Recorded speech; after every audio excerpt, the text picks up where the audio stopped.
agradecemos por estar presente en esta noche especial para un gran amigo, profesor, escritor, Elvis Peso Hidalgo, para presentar este hermoso libro, El Picaflor y la Sinfonía del Bosque. Esta noche, para hablar y acompañar en esta presentación, tenemos con nosotros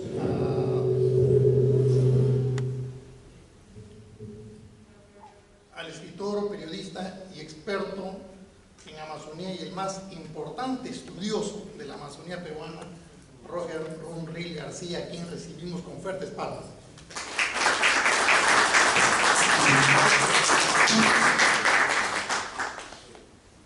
También tenemos la presencia del profesor Elvis Peso Hidalgo, profesor de Yurimaguas, en su tierra natal, conocido ampliamente.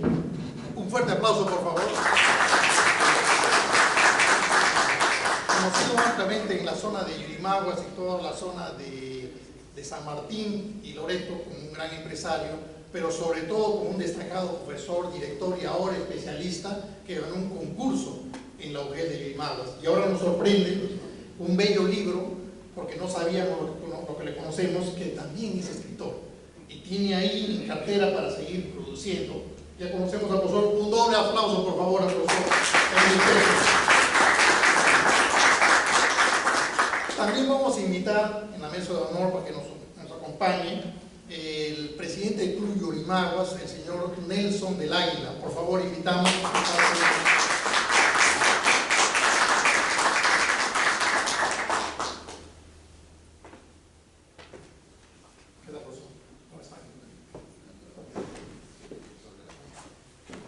y algunos que quizás de repente no conocen que el profesor Elvis Peso Hidalgo trabajó algún tiempo como especialista en la Dirección de Educación Intercultural Bilingüe del Ministerio de Educación. Y hoy tenemos la grata presencia de que nos acompaña el director de esa entidad del Ministerio de Educación, a quien voy a invitar a que acompañe también en esta mesa de honor el señor Marcelino Galindo. Fuerte palmas, por favor.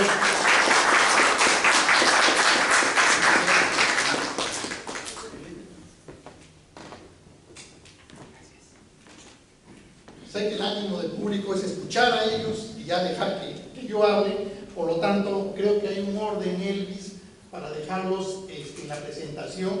Me parece que voy a establecer el orden a tu criterio. Creo que por una situación también de tener en Lima recibiendo a Elvis, que viene de la ciudad de Yurimaguas, vamos a establecer este orden, donde va a hablar el presidente del Club Yurimaguas, don Nelson del Águila. Luego va a hablar el profesor Marcelino Galindo, que es donde ha trabajado Elvis Peso. Luego tendremos el comentario de fondo del maestro Roger Runrill García, que hace poco ha recibido en esta misma institución un reconocimiento nacional del Premio Casa de la Literatura, pero también unos meses antes ha sido reconocido por el Ministerio de Cultura como personalidad mentor de la cultura.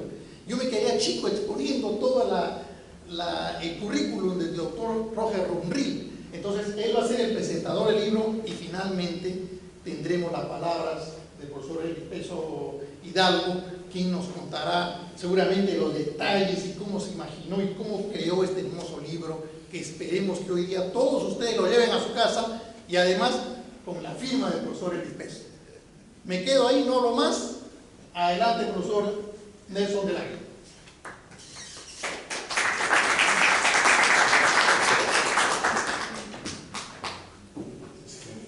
Muy buenas noches. Un saludo a los integrantes de esta mesa de honor y a los acá presentes.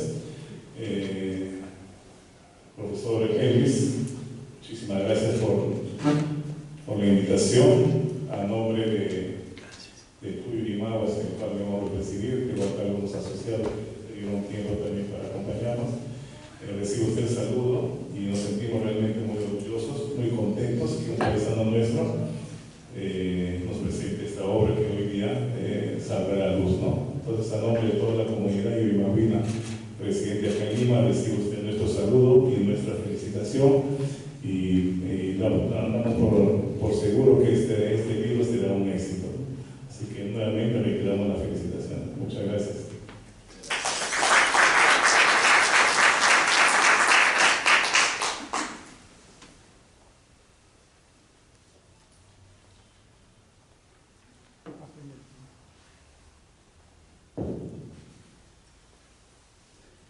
En primer lugar, hermano maestro Elvis Peso, nuestra satisfacción para toda la familia de la Dirección de Educación Intercultural Bilingüe, el haber hecho realidad este acercamiento a la naturaleza, pero este acercamiento básicamente a la posibilidad de comunicar a todos los amantes de la lectura, y en especial nosotros los maestros, a nuestros niños y niñas que tanto necesitan. Recibe un saludo muy fraterno y cordial de todos sus compañeros, amigos de la DEI, del Ministerio de Educación, y pues nos toca sentirnos contentos también nosotros porque de alguna manera las huellas que has dejado en tu trayectoria profesional y ahora como especialista de UGEL van a llegar a calar en los corazones y en los sentimientos de nuestros niños y de nuestras niñas que tanto necesitan. La mayoría de los maestros tenemos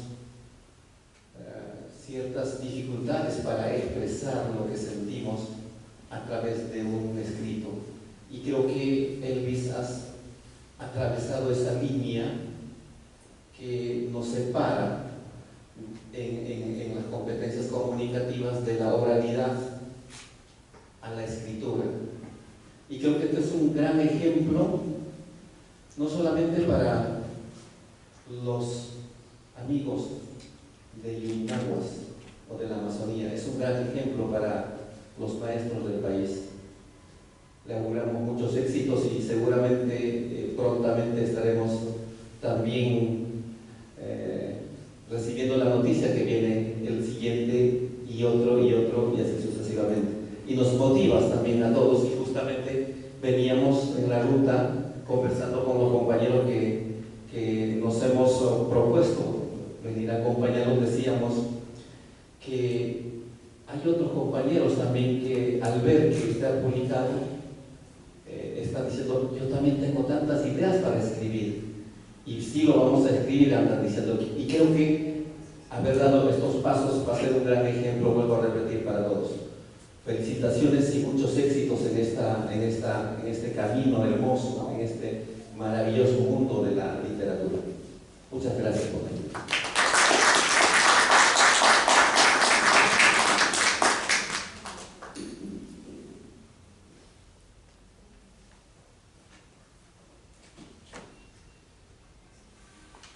Muy buenas noches con todas y todos. Bueno, para mí es un honor realmente estar presente aquí en esta mesa, acompañado por mi entrañable amigo Elvis Peso Hidalgo, profesor, escritor, y acá por los destacadas personalidades, el director de IBE, la Dirección de Educación Integral Bilingüe, que es una dirección extraordinaria de una importancia realmente cultural y política muy decisiva en el país, y también a Nelson de la Aguilar de Yurimaguas. Con Yurimaguas me ata una larga historia. He conocido a los escritores amazónicos, no lo van a creer, de 3 siglos, del siglo XIX, del siglo XX y del siglo XXI. Ustedes dirán: estamos escuchando a un dinosaurio. Ha conocido escritores de los últimos 300 años, ¿no? Efectivamente, tuve la suerte de conocer a Humberto del Águila Arriaga, uno de los grandes escritores amazónicos, nacido en el siglo XIX, y a los nacidos en el siglo XX, a Francisco Tejero Ríos, al gran literato notable autor de cuentos para niños, recordarán El Bagrecito, El Árbol Blanco, etc. Y también Arturo de Hernández, autor de Sangama, amigos míos. Y bueno, del siglo XXI conozco a las últimas promociones, ¿no es cierto? Y en el caso de Grimaldas, llegué a conocer a alguien que ustedes quizás se han olvidado o lo recuerdan, al pintor y escritor César Calvo de Araujo, nacido en Grimaldas. Calvo de Araujo es autor de la novela Paiche, una novela que fue publicada por los años 60. Y más que como narrador, se le conoce como pintor, un destacadísimo pintor, ¿no? Él es padre del gran poeta César Calvo Soriano. Calvo estaba internado en el Hospital Obrero en 1968. Yo estaba a punto de partir a Europa. Entonces fui al hospital a despedirme. Le di un gran abrazo y yo sabía que no le iba a volver a ver más porque tenía una enfermedad terminal. Y le dije, te quiero pedir un favor especial. Necesito que el personaje de tu novela, Sojo y Muya, me lo prestes para que no muera nunca, que sobreviva. Y ese personaje yo lo haré hablar, lo haré vivir en mis novelas. Y Carlos me dijo, sí, te cedo mi personaje Sojo y Muya. Pero últimamente, semanas después, me enteré de ese París que había fallecido. Sojo y Muyo es el personaje protagónico de mis novelas. Yo estoy escribiendo una saga novelística que se llama La Virgen del Samiria, y ya está en 2 tomos. La Virgen del Samiria es el primer tomo, el segundo tomo es Las Estirpes Amazónicas, y el tercer tomo se titula Terrabona hacia la Tierra Sin Mar. Entonces, ese personaje aparece, ese protagonista de esta saga utópica, porque es una novela, una serie, una utopía, es una saga que instala la utopía en la Amazonía, así como hay una utopía andina, hay también una utopía amazónica. Bien, y conocí también al senador, ustedes recuerdan al senador Pedro del Castillo Bardales, que también escribía, un gran amigo mío. Pero quiero aprovechar esta noche para recordar probablemente a la mayor personalidad que haya producido hasta la fecha Yuri Maguas, Miguelina Acosta Cárdenas. Miguelina Acosta Cárdenas es el personaje de mi más reciente novela, se titula Miguelina. Como ustedes recordarán, Miguelina Acosta Cárdenas nació en 1887. En el momento de mayor auge del ciclo cauchero. Su padre, don Miguel Cárdenas, le pidió, o sea, ordenó que ella y su madre, doña Grimanesa Sánchez, viajaran a Europa para estudiar, como ocurría con todas las familias de esa época, ¿no? Sobre todo las familias con dinero, las familias prósperas, los hijos de los varones del caucho. Él no era un varón del caucho, pero era un empresario exitoso. Y se fueron a Europa.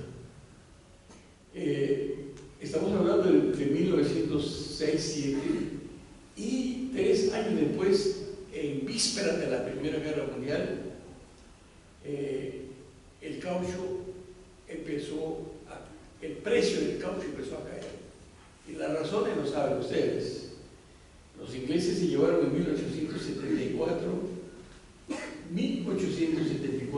70.000 semillas de caucho. Hurtaron, robaron del río Tapajós en Brasil y se lo llevaron a Inglaterra. Como ustedes saben, los imperios tienen visiones de largo plazo.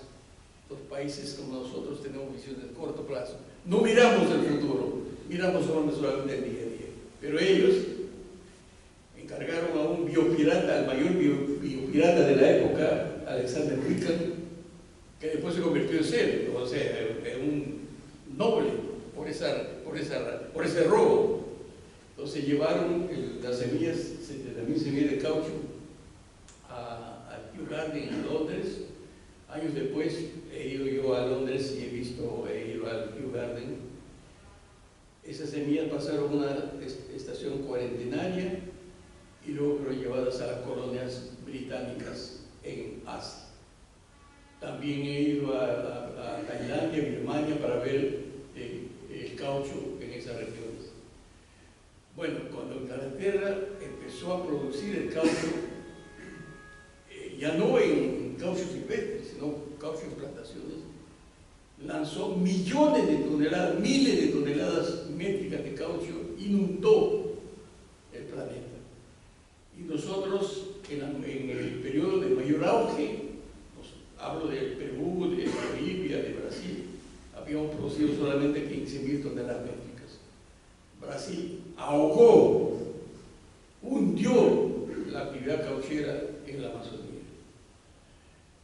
Entonces, Miguel Acosta ordenó que regresaran, y Miguelina tenía 18, 19 años, y fundó el primer colegio de señoritas en Yurimaguas. Luego se fue a Lima para estudiar, tuvo que revalidar sus cursos de secundaria y empezó a estudiar en San Marcos, se graduó de abogada, de jurista. Fue la primera mujer abogada que litigó en el Perú. Y dicen que fue la primera mujer que usó pantalones en el Perú. ¿Se imaginan en 1920 una mujer con pantalones? Era increíble, ¿no?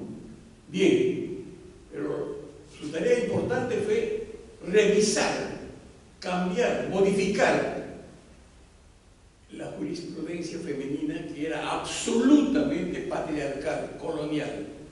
En esa época ninguna mujer podía ser heredera de nada. El hombre era el que heredaba todo. Y entonces Miguelina revisa esa jurisprudencia, lo critica y empieza un cambio.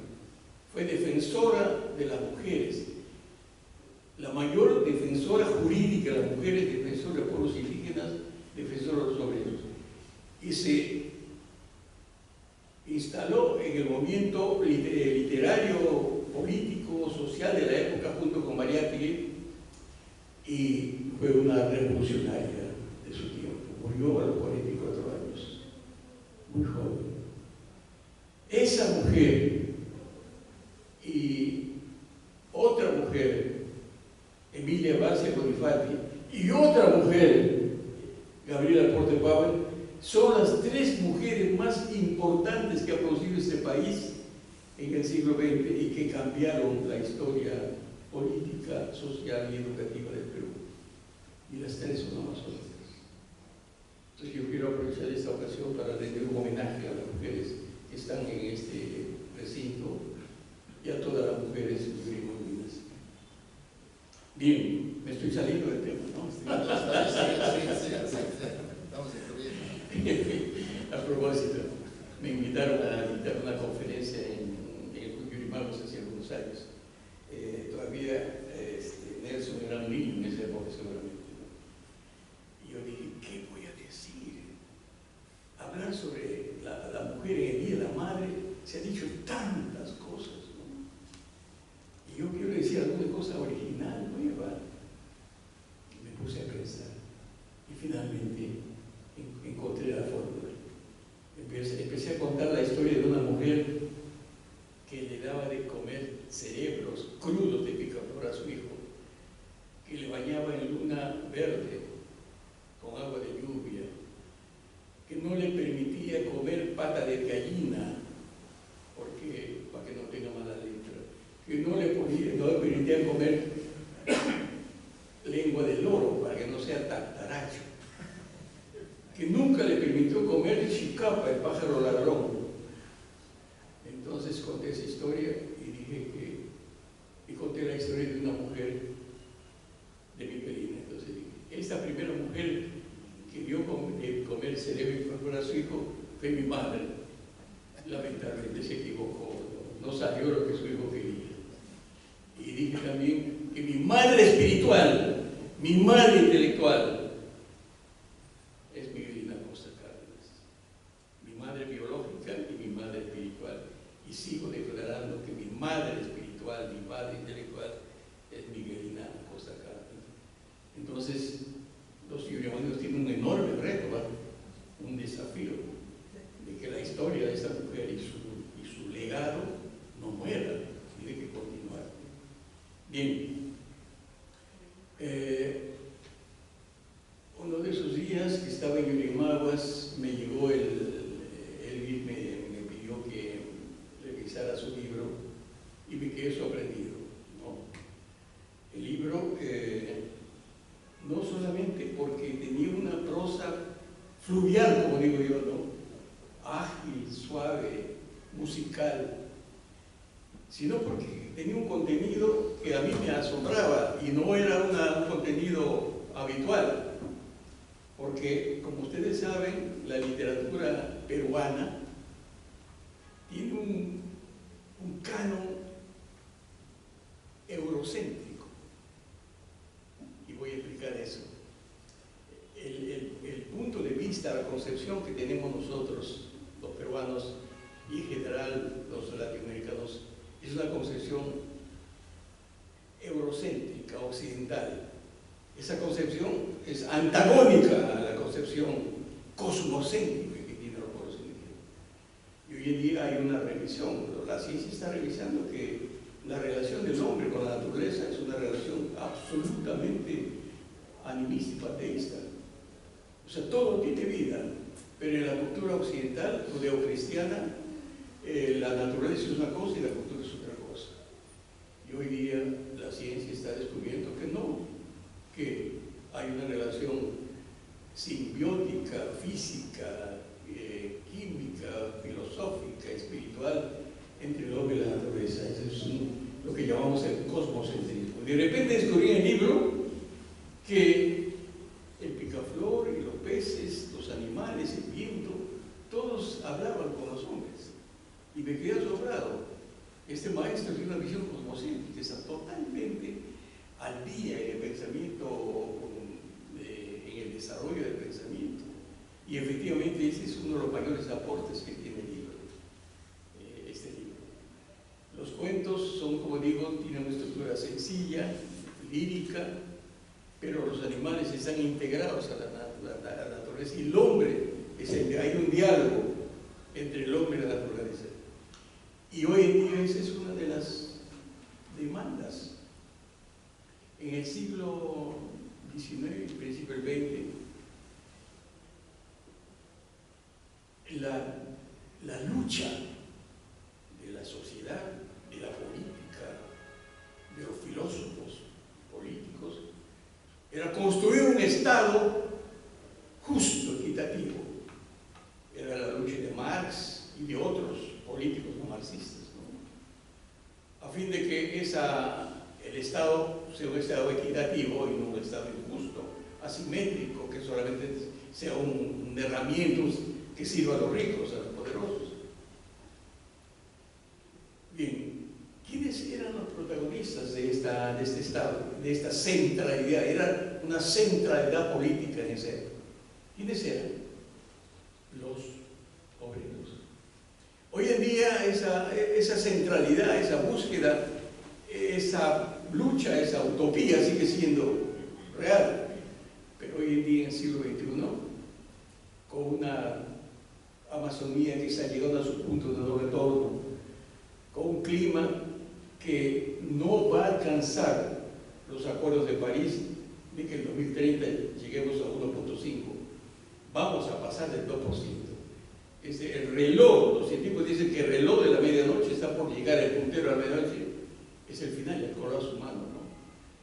Entonces, hoy día, más que nunca, esta idea del diálogo con la naturaleza es vital, fundamental. Los filósofos modernos dicen que la única posibilidad que el hombre se salve en esta de la destrucción del planeta es rearticular su relación con la naturaleza. O sea, volver a ser animistas y panteístas, una relación biofísica, espiritual. Es decir, volver a ser indígenas. Porque mientras el pensamiento occidental judeocristiano señala que la naturaleza es un bien de renta, un insumo, una materia, y por esa razón están llevando las empresas petroleras, gasíferas, los monocultivos, las grandes latifundios de soya, de palma aceitera, están llevando al planeta a la destrucción. ¿Qué cosa es la naturaleza para los indígenas? Para los indígenas la naturaleza es la madre, y a la madre hay que respetarla, hay que amarla, hay que cuidarla, hay que protegerla. Es más, si vamos a utilizar sus bienes hay que pedirle permiso. Imagínense ustedes la diferencia entre el pensamiento supuestamente moderno y el pensamiento indígena. Entre uno y otro, comparen ustedes. Entonces, Guattari y Lyotard están hablando de que para salvarnos en el siglo XXI de esta catástrofe ambiental, tenemos que volver a ser indígenas, es decir, rearticular nuestra relación con la naturaleza. Este libro está planteando eso, en su sencillez, en sus lineamientos, está planteando. Y nosotros hemos luchado con el cambio de esta visión colonial y patriarcal y eurocéntrica. En 1960 fundamos en Iquitos el Grupo Cultural Lodesana, que replanteó totalmente la visión de la literatura. La literatura en esa época era eurocéntrica, patriarcalista, no solamente eso, era muy descriptiva, y es una literatura que llamó el selvismo. El hombre no estaba, sino el bosque nada más, el hombre desaparecía.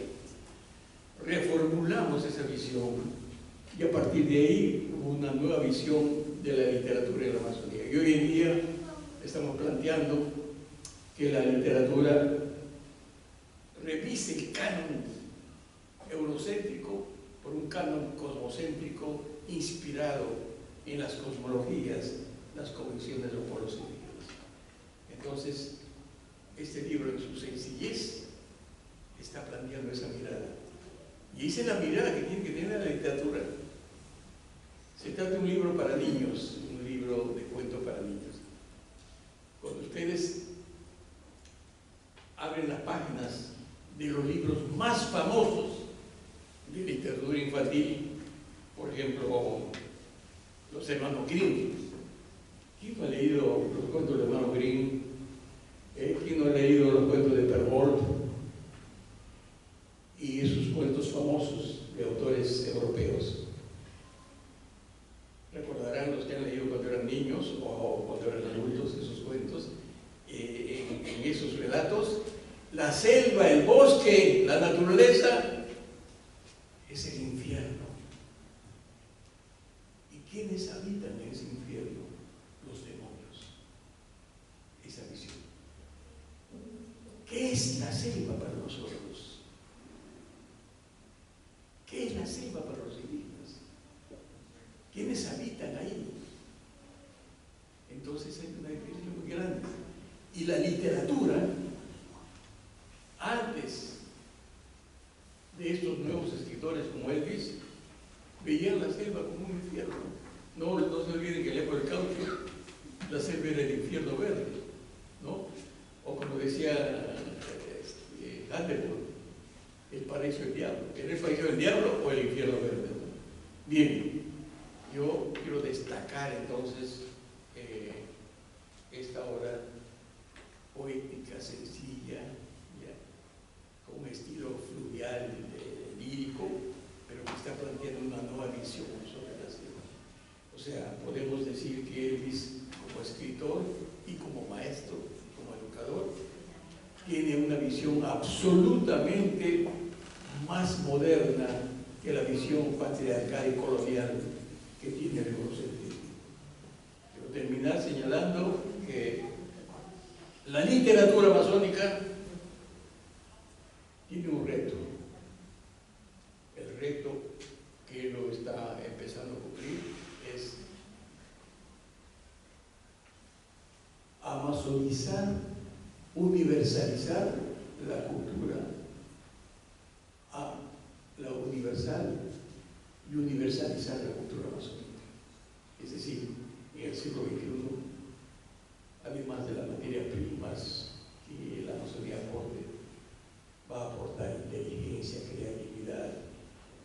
Y yo además he dicho permanentemente que la Amazonía en el siglo XXI es el espacio geopolítico, geoestratégico e hidropolítico del siglo XXI. Y quiero terminar, ha sido una crítica política. Cuando ustedes leen los programas políticos, leen las propuestas de los políticos, no aparece la Amazonía. La Amazonía sigue siendo, como hace 50 años, un espacio colonial.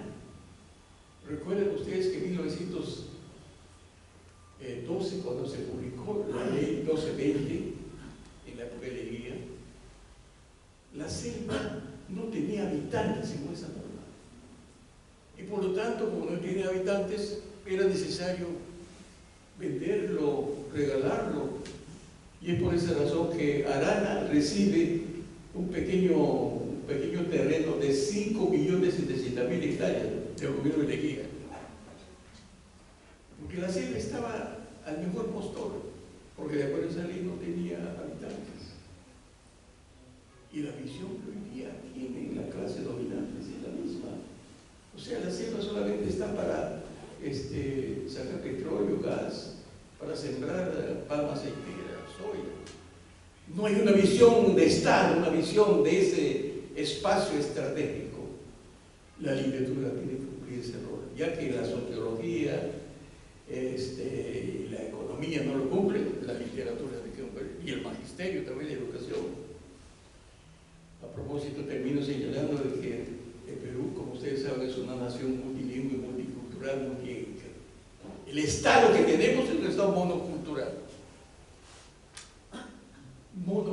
de origen colonial. Entonces, tenemos que hacer un Estado no solamente intercultural en educación, un Estado intercultural en todo, en la economía, en la salud, en la justicia. La justicia que se aplica en el Perú es una justicia, el derecho romano, positivo, el bonismo, que no tiene en cuenta el derecho constitucional y los conocimientos. Entonces tenemos que construir un Estado intercultural y ya estamos empezando con la educación, que es clave. Bien, termino entonces señalando que estamos frente a un maestro y un escritor con un enorme futuro en cuanto a su visión sobre la Amazonía, a su estilo, a su calidad. Yo quiero terminar señalando de que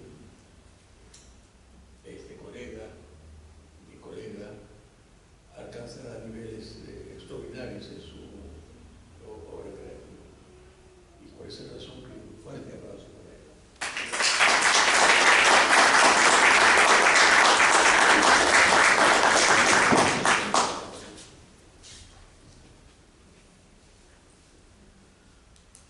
Buenas noches a todos. En realidad es una gran emoción para mí estar aquí desde Yurimaguas, mi pueblo querido. Estar cerca de estas personalidades como Roger Rubil, como el gran maestro Marcelino Galindo, mi paisano yurimaguino, vecino del barrio, Nelson del Águila. Últimamente conversaba con su papá, que también es un gran maestro en Yurimaguas, es un gran maestro, y realmente hay muchas anécdotas con él. Ya es un veterano del magisterio, pero cuando hablamos con él hay mucho que aprender. Y también saludo la presencia de mis amigos, el doctor Lucho Arévalo, Sofía, sería un montón todos realmente, mis primos, Jorge, que por ahí está, James Mato, un gran amigo realmente, que nos conocimos en Yurimaguas hace muchos años, cuando éramos más jóvenes. Ah, claro. Y son realmente personas que me ponen muy contento y feliz de tenerlos aquí. Como seres humanos, como personas, tenemos metas, ilusiones, sueños.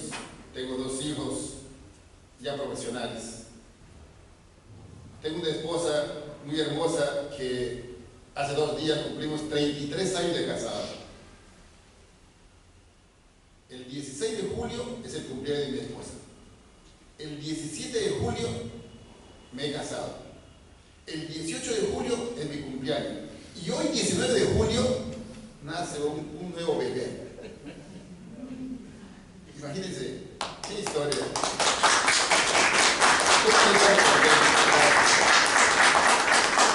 Es que en mi casa, celebrando nuestro cumpleaños es toda una fiesta patronal. Es casi como la fiesta patronal de Yurimaguas, ¿no? Duran 2 semanas. Y entonces, eso es un sueño mío, dejar un legado, trascender en la vida, junto a mi esposa y a mis hijos y a mi familia, pero junto también a mis amigos. Por ello es que quiero compartir con ustedes mis vivencias de poblador rural. Yo nací en Nueva Vida, Río Paranapura, distrito de Yurimaguas, provincia de Alto Amazonas, una comunidad rural. Mis padres fueron campesinos, agricultores, es decir, cultivaban la chacra en los años, bueno, en los años 70. Recuerdo muy bien que no éramos pobres.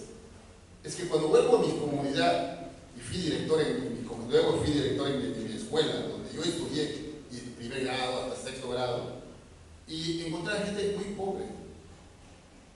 Pero en mis tiempos, cuando yo vivía aquí, era niño en los años 70, 71, 75, no éramos pobres. Teníamos de todo. La chacra proveía de todo. Mi padre tenía todo en la casa, yo recuerdo. Desde una canoa, desde una tarrafa, desde una lanza, una flecha. O sea, tenía una tarrafa, ahora, aquí amazónica, una bombera, que era para agarrar los peces grandes. Una menudera, que era para agarrar las guiramojaras. Tenía su canoa. O sea, si eres amazónico y no tienes todo eso, mi padre decía, ¿cómo vas a vivir en el centro? Teníamos gallinas, chanchos, ganado, todos los patos, criamos de todo. Comíamos lo que queríamos, comíamos 5 veces al día. Es que vivíamos comiendo.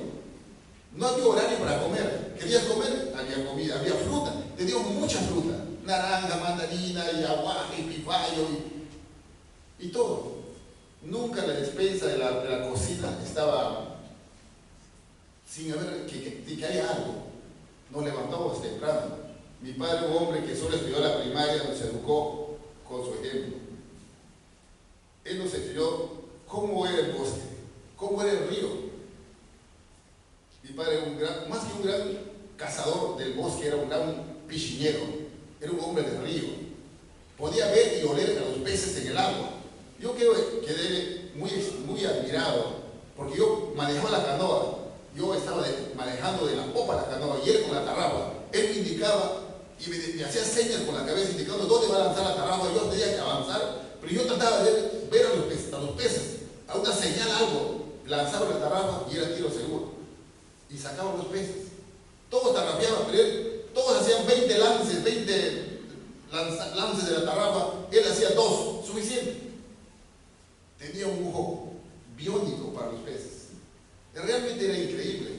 Y esas enseñanzas que él nos dio en cada día, al amanecer, a las madrugadas, cuando caminábamos. Yo viví en la zona rural desde 0 años hasta los 11 años.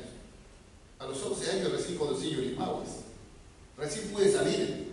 Es decir, porque necesitaba bautizarme. Pucha, no me hice bautizado, pero necesitaba bautizar porque tenía ya 11 años y tenía que ir a la ciudad. Y por eso tuvieron que sacarme. Y también porque iba a terminar la primaria y tenía que ir a la ciudad. era un gran problema realmente para nosotros, porque cuando llegamos a la ciudad fue todo diferente. Ya no era la vida que teníamos, ya no éramos muy felices. Es una bonita historia, cosas que he vivido en mi vida, y luego ha pasado y he tenido oportunidades hasta de estudiar en la costa, gracias a unos tíos en Chiclayo, varios años, en el Colegio Abre, y así ir preparando. Fui maestro a los 17 años. No tenía DNI y era maestro. Recuerdo, no pude cobrar 3 meses mi sueldo, porque no tenía con qué identificarme. En mi resolución de nombramiento como maestro en el año 87 dice, documento de identidad no registra. Es increíble, lo puedo mostrar bien. ¿Cómo era profesor? Y yo no tenía DNI. En aquellos tiempos te rogaba, terminé la secundaria y mi vecino era el director de la zonal, no sé qué sería ese tiempo. UCE creo era. Y me dijo, ¿tú quieres ser profesor? Y yo quería ser ingeniero civil. Y creo que por eso mi hijo ahora es ingeniero civil, porque creo que le inculqué a eso con mis pensamientos y mis ideas. Pero, y él ya, yo con mi mamá no podía hacerme estudiar ya en Chiclayo, se terminaron las vacas, todo con la secundaria. Y entonces yo dije, voy a trabajar un año como profesor, ahorraré todo y luego me voy a ir de aquí a seguir estudiando. En realidad, el año 87, fui un año a trabajar en la zona rural, escuela bilingüe, unidocente, 23 alumnos, mis alumnos eran más grandes que yo, eran más mayores que yo. Nunca más pude dejar el magisterio. Me enamoré de la formación a los niños, de la educación, de la naturaleza. Aprendí con el pueblo indígena qué tan importante es la naturaleza, cómo es esa unidad entre el hombre, el bosque, los animales, el río, las cochas, las quebradas y todo. En realidad, en la noche, en el bosque, para los animales, cuando llega la noche es su día, y para nosotros el día es diferente, porque cuando vas al bosque es todo una gran alegría en la noche, porque ahí para ellos es el día, es su día. Ellos duermen en el día y se levantan en la noche. Y fui con los amigos indígenas chavis a conocer, a contactarme con el mundo indígena y realmente, y todos mis conocimientos que tenía, dejé una cumba, de hacer una casa, de construir con palos, todo eso, realmente, como yo era medio pellejo blanco, y los indígenas se creían que yo no sabía, y realmente yo podía, he demostrado que sí podría sobrevivir ahí, y entonces fue un gran aprendizaje. Esas vivencias, esas historias, esos conocimientos, me llevan a escribir. Me llevan a escribir porque quiero transmitir eso, lo que dice Roger, lo que dice nuestro gran amigo Roger.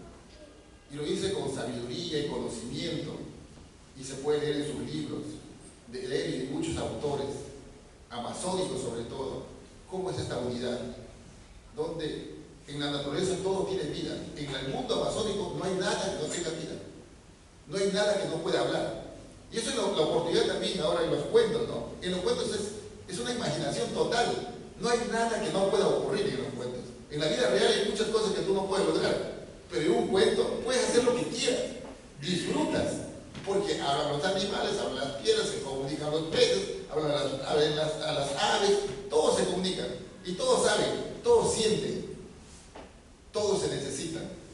Es una relación mutua, de necesidad mutua. Y entonces, y eso cada día se va perdiendo. Yo creo que el Picaflor de Segundía del Bosque es una ventana para hacer ver qué tan importante es nuestra naturaleza, qué tan importante es el cuidado, la preservación, que los niños de otras latitudes, de otros contextos, puedan leer, puedan ver y sentir en estos cuentos cómo es el pensamiento de un verdadero amazónico, cómo es que vive un hombre amazónico, un niño amazónico. Yo espero con esto aportar realmente también como maestro al tema de la lectura de mis colegas maestros. Y me alegra mucho porque muchos colegas me preguntan, ¿cómo has logrado escribir? ¿Cómo has hecho eso? Pero creo que tengo un gran amigo que siempre con quien converso y él también te anima a escribir. Y entonces los consejos ejemplos que te da, las palabras que te da, te ayudan. Yo espero que muchos de mis colegas sí me han dicho, como dice el gran maestro Marcelino, que muchos se están animando. Gracias, eso es un objetivo también. Que mis amigos y que todos que tienen grandes conocimientos, grandes saberes, grandes experiencias, que pueden ayudar realmente a construir una nación más justa, más solidaria. Y creo que eso va a ser un aporte muy, muy importante de todos. Para mí es un gran honor estar aquí con ustedes, presentarles este libro. Espero que lo disfruten, lean con sus hijos. Ustedes, sobre todo, que algunos que radican acá en Lima, a veces no conocemos los animales, no conocemos los nombres y está escrito con muchos nombres propios de nuestro contexto, ¿no? La quebrada de Xixinahua, Everos, ¿no?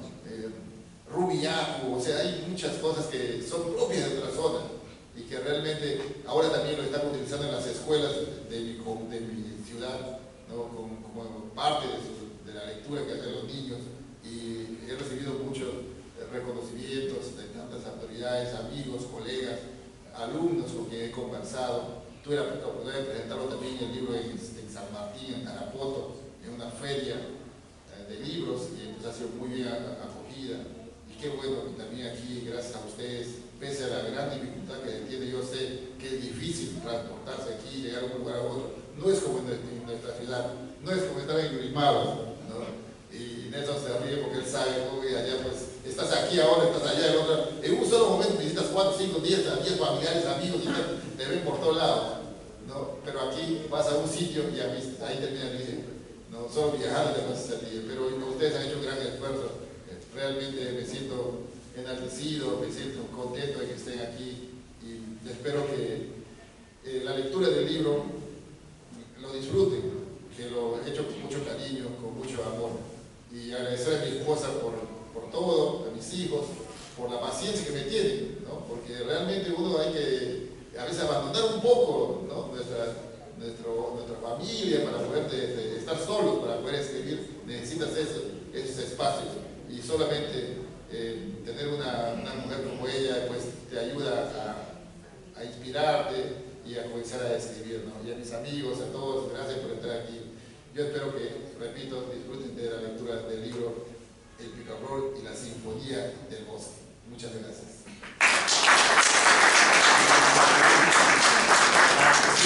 Si alguien quería preguntar algo, comentar algo, bienvenido, no hay problema.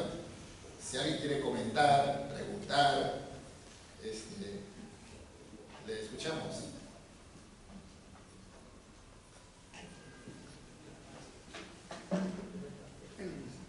Sí. Una consulta nada más para conocer, porque de repente algunos pueden estar interesados.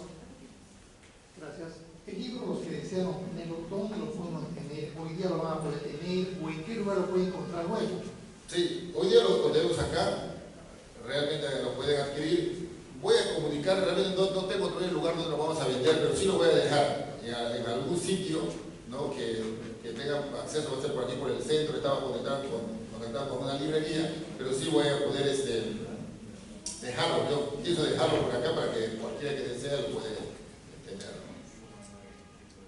Puedo dejar en el club, está diciendo acá el doctor. Muy bien, yo creo que por ahí podemos comenzar. Dejamos unos cuantos libros ahí para que lo puedan adquirir. Hola, ¿sí? La niña. ¿Por qué? ¿Por qué eligió el Picaflor para tu libro? ¿Por qué elegiste el Picaflor? ¿Por qué elegí el Picaflor? Cuando lean el cuento, gracias por tu pregunta, cuando leas el cuento, el Picaflor y la Sinfonía del Bosque, pero te voy a dar una idea. Antes, en el bosque las aves no hacían ningún sonido, dice el cuento. Eran como muditos. El único animal que podía hacer hermosos sonidos era el picaflor. Entonces la luna, que era su maestro de la picaflor, su creador, le mandó una misión: ve a la tierra y ves cómo están las aves tristes sin poder cantar, enséñales a cantar todo. Y les enseñó a todos. Lamentablemente les enseñó a cantar todas las aves y él se quedó sin voz. Por eso el picaflor solo puede volar, sacar la lengüita y no hace ningún sonido. ¿Ya ve por qué? Es solita vuela, pero las demás aves sí pueden hacer sonidos. Y entonces por eso el picaflor tuvo una gran misión acá en la Tierra, mandado por su madre, la luna. Gracias. Gracias. ¿Y los ángeles hacen sonidos como el picaflor? Los ángeles. Sí, los que tienen 2 alas o 6 alas. O sea, sí. Bueno, los ángeles eran seres que el hombre ha inventado, ¿no?, para poder imaginarse, crearse algunas ideas de la forma donde van los niños cuando morimos o nos vamos de la tierra. Por eso es que se ha creado la idea de los ángeles, porque los niños son ángeles, ¿no? Y, entonces, y también son como picaflores que van de un lugar a otro. Has escrito sobre picaflores, pero en este mes patrio también has escrito sobre picarones. No, solamente sobre picaflores por ahora. ¿Y cuándo escribes sobre picarones y sobre ángeles? Muy pronto, ya, sí, hay varias ideas más, y gracias por las sugerencias. Gracias.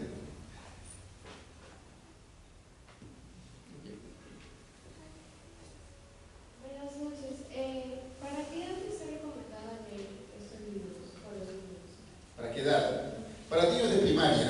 Básicamente está escrito con un lenguaje muy sencillo. Para niños de educación primaria pueden leer el primer grado al sexto grado, pero también en Yurimagua lo están leyendo niños de secundaria. O sea, porque como es un lenguaje muy sencillo, muy coloquial, y es fácil, muy entendible, y entonces palabras propias de la zona, y de tal manera que lo puede leer cualquier niño realmente, y hasta los adultos disfrutan de la lectura del libro.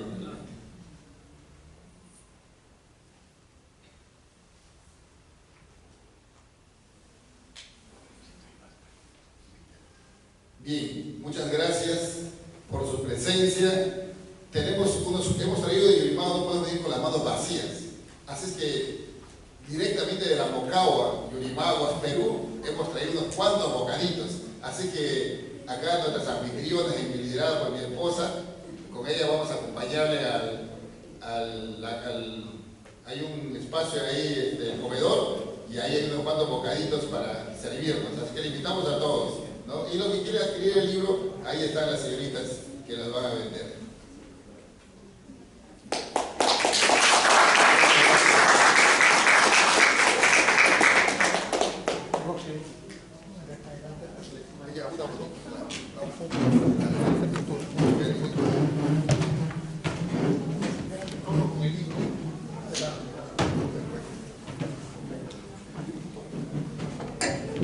Los bocaditos son chorizos, cecina, tacacho, tragos afrodisíacos. Así que tienen que irse rápido para gustar.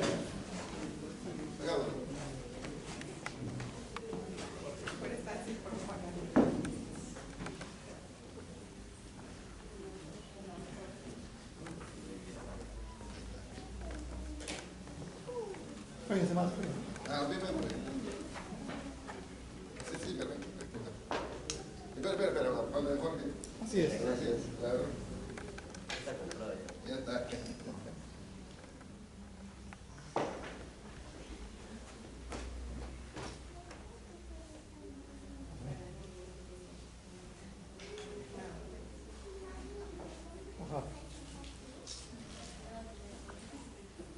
¿Listo? Muy bien, ahora sí. Hace que se enfríe el chorizo. Ahí está.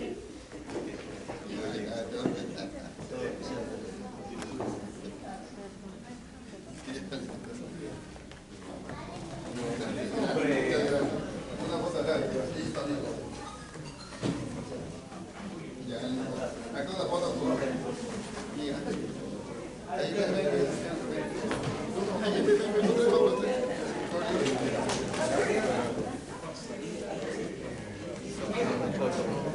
ya se termina ahora. Y ahora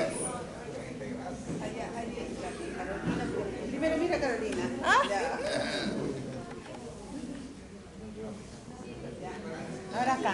Con Sofi. Acá. Allá. Acá. Acá. Sí, acá. Ven, Sofi. Listo. Mira, Sofi, mira, Sofi. Sofi.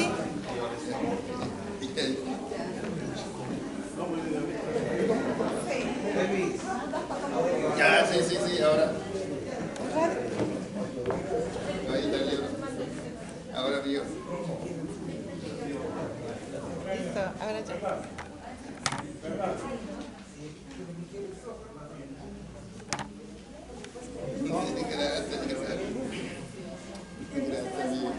Gracias. Ya, está bien. Voy a demorarme tu cuarto. Para que no hagas tiempo.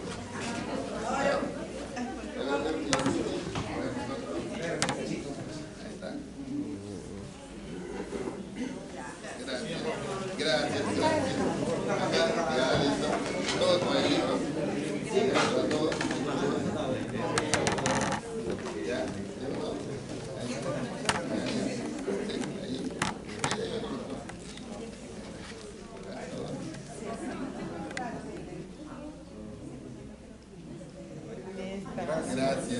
Gracias ahora. Ya, ahora. Ya, ahora.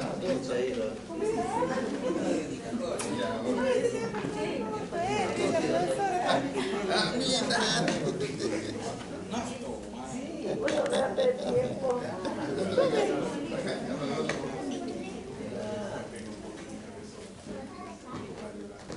Qué bueno, llegar a ese tiempo. Acá, por favor. Oye, gracias. Mira. Oye, estamos.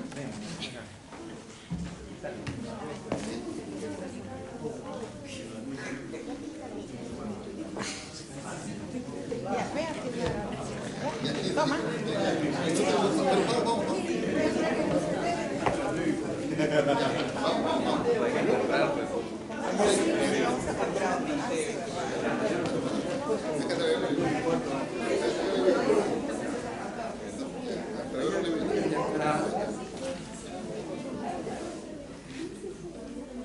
Ya, listo. Gracias, muy agradecido. Ya, vamos a...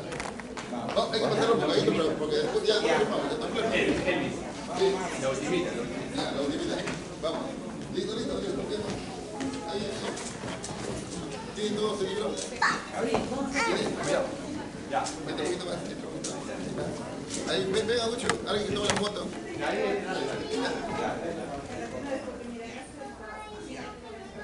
Ahorita lo van a dedicar. Listo. Sí, no hay problema. Hay que pasar por... Ya, sí. Ya lo hacemos.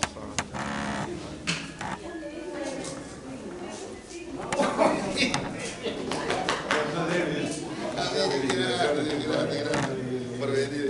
Ya, no tomamos la segunda oportunidad. Sí, llévalo allá.